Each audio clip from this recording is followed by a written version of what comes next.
જય સિયારામ, જય નારાયણ મિત્રો. તો આજનો દિવસ છે ભીમ 11નો.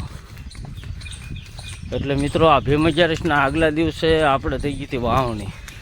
એટલે આજે આપણે વાવવાનું ભીમ 11 દી નક્કી કર્યું છે. અને આપણે જવાનું હતું બળજા લઈને, એટલે આપણે હાલીને ઉપડ્યા છીએ બળજા લઈને. અને મિત્રો વાવણીમાં આપણે જે પહેલો વરસાદ હોય જેઠ મહિનાનો, જેને આપણે વાવણી કરતા બોલતા હોય, તો વાવણીના વરસાદમાં મિત્રો ખેડૂતો કઈ રીતના વાવતા હોય. એટલે વાવવામાં તો પહેલાં એને પૂંજા પાટને એવું બધું હાલે. બળજાના શીંગડે તેલ સોપડવાનું હોય, બળજાના ગોળ ખવડાવવાનો હોય, આવું બધી વિધિ કરીને પછી વાવવાનું શરૂ કરતા હોય. તો આજે આપણી ભીમ 11 તો વાડીએ થવાની છે મિત્રો. એટલે આપણે બળજા લઈને ઉપડ્યા છીએ વાડી. તો વિડીયોના માધ્યમથી હું તમને બતાવીશ કે કઈ રીતનું બધી પ્રોસેસ હાલતી હોય. તો બતાવું તમને વાડીએ જઈને.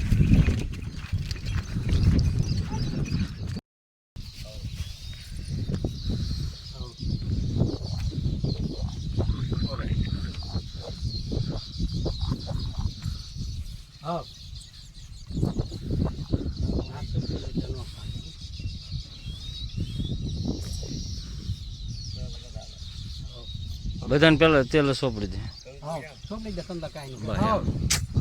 ઢોળે સોબું. તો આ છે ને, આ એક સારી વસ્તુ કહેવાય કે બળજાના શીંગડે તેલ સોપડે એટલે શીંગડા ચમકમાં આવે. અને પછી એને કંકુ માથે નાખીને ગોળ ખવડાવીને એના ગળ્યા મોઢા કરીને પછી જ વાવણી કરવાની હોય. તો અત્યારે આપણે બળજાના શીંગડે તેલ સોપડવાનું કામકાજ શરૂ છે. ઓલા પણ ઉયા જા પેલા. અરે ઓલો બગડશે, હાથ બગડશે, પેલા ઓલાને સોંપડી દે, પછી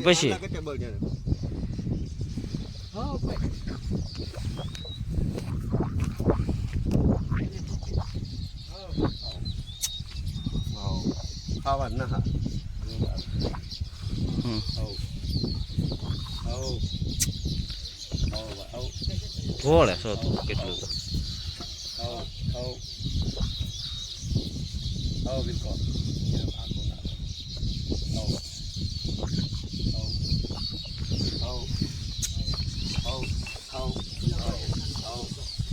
એ બીવે છે.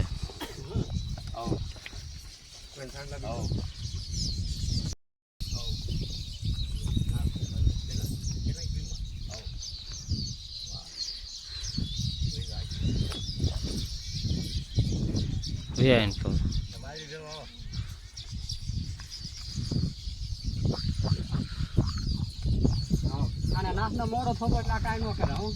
એટલી નાસ ન થોબાય.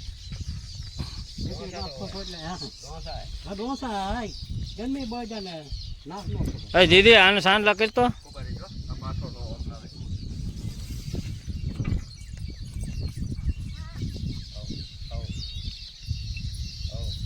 ઉભી રહી.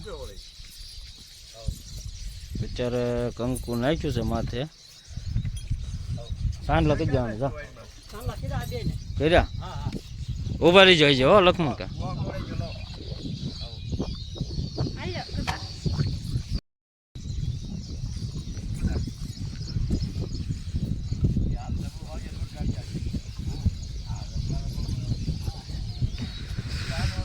કર્યા ગોળ ગળ્યા મોઢા ગોળ ખવડાવીને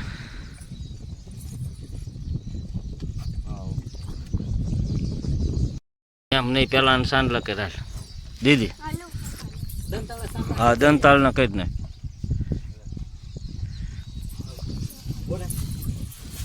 બસ પછી એ જ બને હેઠે ચોખાનું દીદી.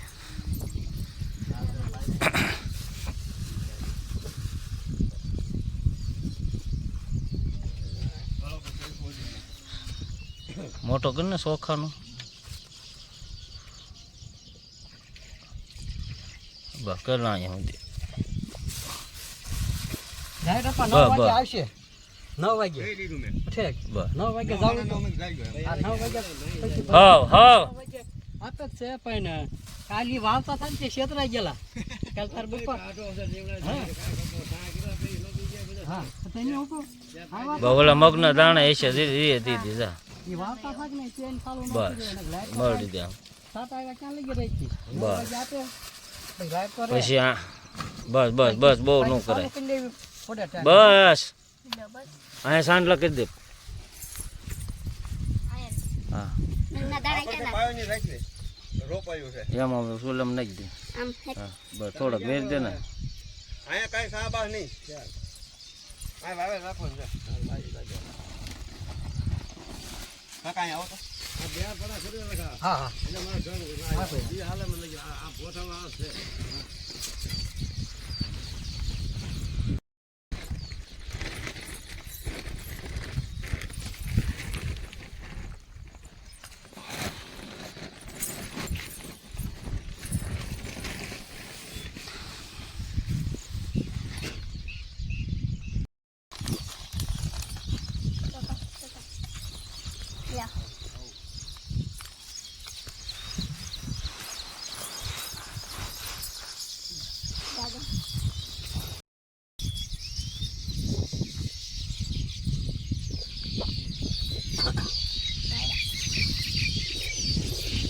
મને જ કરવાનો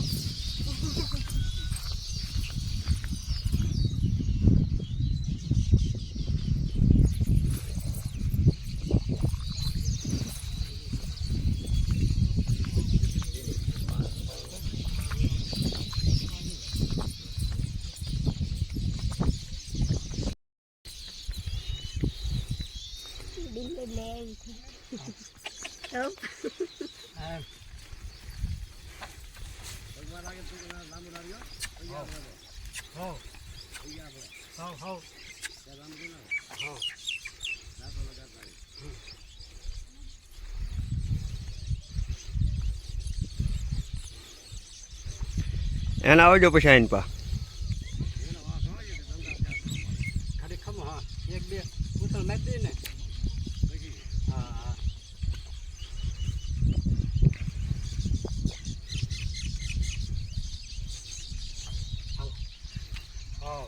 હાલો